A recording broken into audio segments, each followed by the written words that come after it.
Hi guys, welcome to my channel. Today we are going to be talking about JFK. So he has a kind of good reputation as so he does have a reputation as a playboy, but do you actually really know the truth about him? Because he was actually a womanizer and he almost started a nuclear war. Bet you didn't know that one, did you? So let's get into the story of JFK. So JFK was elected at age 43. Apparently he was one of the youngest presidents ever to be elected, and good looking presidents ever, because all the women seem to be swooning over him and were really into him at that time. So he was different to other presidents because he was Roman Catholic, which was, some people didn't agree with that. He was young, he was attractive. His wife Jackie, she was becoming a fashion icon. So the Kennedys had a kind of like royalty like reputation, and they strived to keep this reputation intact even after JFK died. They were still striving to keep this reputation going. So Jack always claimed that he was in amazing health, which was actually the opposite. And what historians know is that he had his last rites read to him 4 times throughout his life. He was very sick throughout his life. So Jack was definitely ill, as I've just said, throughout his life. He did get diagnosed with colitis, and he also had Addison's disease, which is something to do with the hormone. So he took steroids for his problems, which also caused new problems because he suffered with back pains. So he was constantly in pain. So to deal with his pain, it was known that Jack was taking every kind of pain medicine you can think of, from morphine to I don't know how many's out there, and all I know is the paracetamol, ibuprofen, and the opioids. If there's more, then there's more. But he was taking every known painkiller you can think of back then. And he was taking 4 kinds of steroids as well. The thing with steroids is, if you take them for a long time, they are known to cause paranoia, mania, and aggression. So the question is, was he fit enough to run the country while he was taking all this medication? So Jack had only been in the White House for 3 days when he gets a visit from a CIA member. So apparently the CIA had been training a small army to invade Cuba and overthrow. And as we know, at the time the US wasn't fond of the Cuban government, Fidel Castro. I think he was a socialist. So Jack was not up for this. He didn't really want a coup because obviously it would come back to the United States, and then that would basically be a disaster. So the CIA was basically saying to Jack, invade, but we've planned it so it's not going to look like it's from us, the US. So how they was going to do this, the CIA is that they had recruited over 1,000 Cuban fighters. So Jack says that's fine, then go ahead with that, but US forces are not allowed to participate in this whatsoever. But he did say to send the Cuban guerrillas, send them with no backup, and let's just see what happens. So the invasion happens April 17th, and it's a disaster. The Cuban guerrillas, they barely get anywhere onto shore. 118 are killed straight away, 300 are injured, and the rest are captured. So the Bay of Pigs was a total disaster. It's failed, and it's quite obvious to everyone that the USA is behind this. So now everybody's worst fears are coming to the surface. Maybe JFK is too young and too pretty and too not experienced enough to actually know what he's doing in office. And he is on holiday when this happens. He's not even in office. So apparently the next day his secretary sees him just roaming around the garden all day with his head down, and apparently he was heard mumbling to himself, what have I done? How could I have been so stupid? But then again, he did have a locker full of drugs back there, so maybe and at the time his underlying conditions were starting to get worse as well. So he was May 1961, he was attending a tree planting ceremony, and he threw his back in, did his back in, and he couldn't even walk. So in a couple of weeks he was planned to fly to Europe. The problem was he didn't want to show up hobbling in front of the press because he would look weak, so this was going to be a problem for him. So he calls a guy called Max Jacobson, who is a doctor. Well, I wouldn't say doctor, I would say mad scientist / doctor, and he was well known among the stars. He was actually called Dr. Feelgood because he had a miracle shot that he would give to the stars, and it would give them so much energy and make them feel good. So obviously Jack uses him, you know, he gets the miracle shot, and all of a sudden he's leaping across the room without his crutches. He felt so good and had no pain that he actually asked Dr. Feelgood to go with him to Europe. What was mostly in the injection was amphetamines. Apparently Jack said, I don't care what is in that shot. I don't care if it's horse piss. As long as it works, I'm taking it. So they attend the peace treaty in Russia, and apparently, you know, Jack was well. He was kind of energetic. He had lots of energy. He looked like he could basically run around the place. But then later on in the day, when it come down to the serious talk and conversation, he was struggling to, you know, construct a sentence together, and was just mainly bluffing his way along. So it was obvious that he was going through withdrawal from the amphetamines. Obviously he's there to declare whether there was going to be war or peace, and we all know what he said. He said there will be war. Well, he's coming down off amphetamines, he's losing his mind, he declared war. So a few weeks after getting back from Russia, Jack develops a temperature, starts to feel unwell. So, you know, all the doctors attend to him because he has Addison's disease, and this could be life-threatening to him. So doctors give him more drugs, whatever they give him, and his condition kind of gets worse and he nearly dies.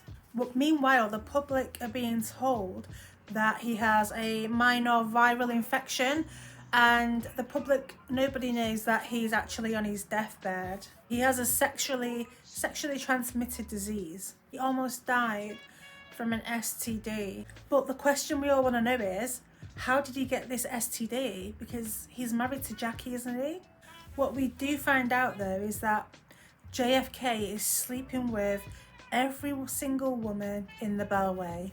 So because Jack was Catholic, the Catholics, they had great expectations of him, but there was one area where Jack was just breaking the rules completely. And every afternoon Jack would go for a swim in the White House, near the White House, and the Secret Service, they would keep everyone away from the pool except for his female companions. It could include 2 secretaries named Fiddle and Faddle, or Jackie's own secretary, or the new summer intern who was only 19. She was called Mimi Alford.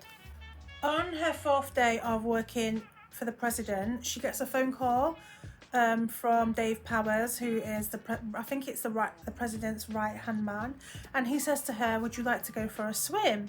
So she kind of awkwardly goes to the swimming pool, not knowing what to expect, not really wanting to go.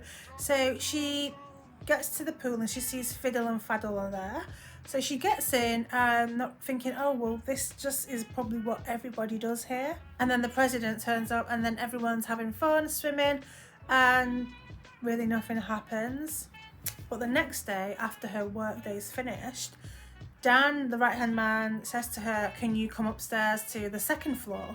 So Mimi's on the 2nd floor, she's having a couple of drinks, and then the president turns up, and there's a few other people there as well. And then the president says to her, "Can I give you a tour?" So she's a little bit tipsy at this point, and then she follows the president, but she actually follows him into Jackie's bedroom, which he says to her, you know, this is Jackie's bedroom. And then, you know, before she knows it, he's undressing her, and she's very tipsy at this point.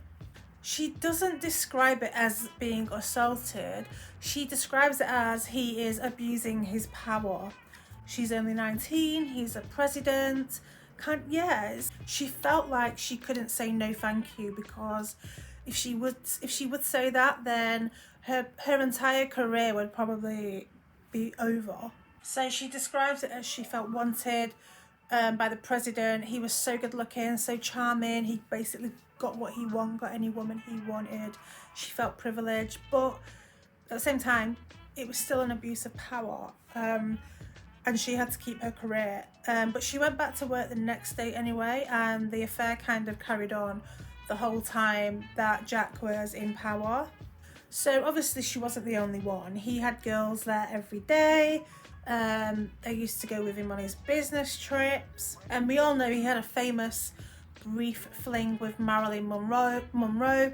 He liked Hollywood as well as his staff in the White House. Apparently in 1962, Marilyn and Jack hooked up at Bing Crosby's ranch. So apparently they had their little fling once and it was over, but she did have a more serious fling with Jack's brother. There was a woman named Marlene Dietrich. She used to have an affair with actually Bobby and Jack's dad, who was named Joseph Kennedy. Now this Marlene, she was 60 years old. So apparently he invited Marlene over to the White House. They had a 20-minute fling, and then he fell asleep, and then she woke him up and said, "How do I get back to the elevator?" But mainly Jack would just get his right hand men to hire call girls to come to the White House. The thing was, the Secret Service were not happy about this, because there was always women being brought to the White House, and the Secret Service, nobody knew who they were. And the thing about this was, for the Secret Service, they were worried that these women, they could have been spies or basically the enemy, anyone really. Could have even have been assassins, but there was nothing the Secret Service could do. All they could do was basically stand outside the room and hope that, you know, nothing would happen. So basically, you know, people were noticing, the tabloids kind of knew what was going on, but it was kind of like you couldn't speak about the president's love life kind of thing. So where is poor Jackie in all this? So Jackie knew what was going on, so she made it her she actually left. So she would tell Jack's staff, "Look, I'm going to be out of town this time, and I'm going to be back this date." So then obviously when she was away, that's when Jack would play, and then it would all stop when Jackie returned. And as we know, Catholics don't really get divorced, well, not back then anyway. And basically his whole career would have been over if this would have gotten out. Well, it's already out, but you know what I'm saying. If she would have divorced him because of him having numerous affairs, then yeah, he would have been finished. The thing for her was to just pretend like it wasn't happening.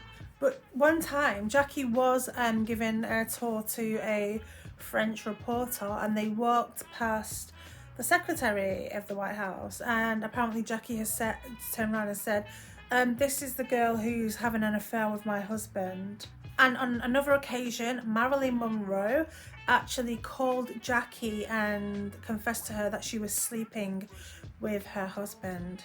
And then Jackie apparently turned back round to her and said, "Marilyn, you will marry Jack, move into the White House, and then have all my problems will be yours, and I will just move out, and then you'll be left to it." There have been reports that apparently he never actually did any real work. He would just wake up, have a coffee, go down to the pool, take a nap, and that was it, kind of what happened on most days. And while he slept, apparently the world was falling apart around him. So apparently the Berlin Wall went up after Jack's failed summit with Khrushchev. There was a war on the horizon in Vietnam, and there was a civil rights movement right on his doorstep. The only thing he seemed to care about was killing Fidel Castro. The thing was though, Fidel was very popular in Cuba, and it's going to be like, it's going to be impossible for Jack to overthrow him. And all he cares about anyway is saving his face. Jack just wanted to kill Castro straight up, just kill him. The CIA didn't even really want to kill him, but you know, Jack's the president, so what he says they have to do. There were 638 plots to kill Castro. They tried to poison his milkshake. They put fungus in his scuba diving suit, and they actually got his girlfriend. They asked her to slip poison pills into his drink, but apparently when she arrived, he just lay down with a cigar in his mouth, and he said, "Did you come here to kill me?" And she actually admitted. He said, "Did you come here to kill me?" And she said, "Yeah, I did." And he just basically said, "Nobody can kill me, no one." Castro turned to the Soviet Union for help because he knew that he was trying to be assassinated. So on October 16th, 1962, US intelligence learned that the Soviets were setting up missiles in Cuba and were planning to attack the United States. But JFK, with his cool head, he resolved this peacefully. It was the only thing he'd done right and successfully during his presidency. Before this though, JFK had set up missiles in Turkey pointing to the USSR, and he was told by his advisors that this would be seen as an act of war, but he still did it anyway. So obviously the act that Russia was sending missiles to Cuba could have been just an act of revenge, kind of. Anyway, apparently at the end of the deal, I mean, there's a lot more to this missiles fiasco. I mean, you can Google that yourself, read up on it. Basically, it basically turned out that Jack came out looking like a hero to the American people because he stopped this kind of threat and this war. But yeah, there's a long story to that, and it's quite interesting, so I would research that yourselves. But while he was getting out of all this kerfuffle, he was getting his injections once every 6 hours, and he was on crap loads of drugs. Apparently a different doctor did write to Jack and tell him that these injections, what he was taking, they're not for a responsible person who should be running a country and deciding the fate of the country. Another doctor bluntly said to him, "No president with his finger on the button should be taking anything like that." But obviously Jack didn't listen to this advice. So in the end, they got Dr. Feelgood out, and Jack was put on physiotherapy, and he had his medications reduced. And you know, his health did stabilise. He was mentally and physically stable for a while. So, you know, 1963, the CIA are still trying to kill Castro, and Jack is still sleeping with everyone left, right and centre. You know, a few of the CIA agents who work for him have actually resigned because they've just had enough. Because, you know, standing outside his door every day hoping that the woman who he's with is not going to assassinate him, it's probably not what they want to be doing. They're CIA agents. They don't want to be doing that every day. Anyway, these fears did actually come true when it was found out that one of these women actually going to visit him was a Soviet spy. Anyway, so Bobby finds out about this story, what's going around, and he actually kills the story before it can actually get any further, get out there for the people to know about. But then Bobby gets another heads up from the FBI that he's actually sleeping with another spy. So Bobby actually gets hold of this woman and he deports her back to Germany because she's from Germany.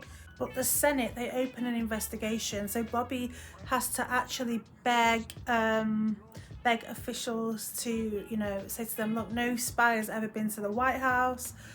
This is a lie. I don't know where this has come from. And he actually gets away with it. Also, the next election was around the corner and this could ruin their chances. Anyway, but before JFK can deal with this, he's actually assassinated less than 3 years into his presidency. The thing is, if you try and assassinate foreign leaders, then obviously you have to expect the same back to you. I mean, it's only logical. Anyway, he died a hero to his followers. They hardly knew anything about him, his illnesses, his diseases, his affairs. He was this clean, good-looking, attractive guy who was basically a hero. They loved him. And the problems went to the president after him, Lyndon B. Johnson, so he had to deal with the mess that JFK had left behind. Anyway guys, thank you for watching. I hope you enjoyed it and I'll see you soon. Bye.